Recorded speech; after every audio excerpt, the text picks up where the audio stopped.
Deborah Borchardt with the Green Market Report, and we're here at Accelerate Cannabis in Newark, New Jersey. And joining me now is James Jacks. He is part of Aon. And here's what's interesting. If you don't know Aon, Aon is really a mainstream insurance company, but now they've gotten in cannabis. So what is it that brought Aon to step over into cannabis? I think the main thing in the cannabis space is it has to be recognized as one of the fastest growing sectors in business, period. So, Aon kind of being one of the larger brokers in the global market, we're on the forefront of life sciences, we're on the forefront of manufacturing, we're on the forefront of technology.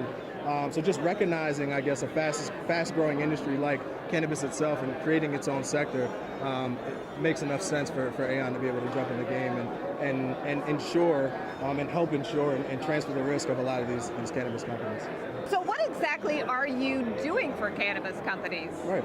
So, I mean, we're doing a lot of the same coverages that you would do for any normal company, right? So we're doing general liability, we're doing product liability. Specifically, that's one of the things that is more unique in the cannabis space is that to be able to find the coverages that are going to cover your product once it's complete, right? Whether it be flower, whether it be concentrate, or edibles itself.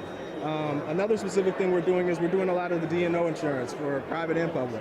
We're doing specifically pre-IPO work for a lot of the teams that we see going public in Canada.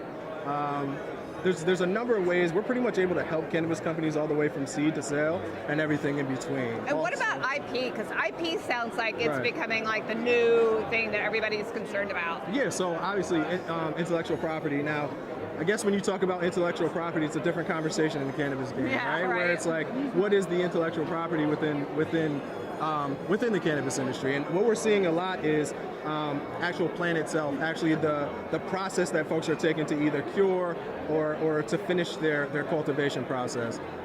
A number of the different things that I guess you can differentiate as unique to one group or another are the things that we're able to help as far as IP. All right, well, that is James with Aon. Really interesting that we're starting to see more of these mainstream companies jump into cannabis. Thank you so much.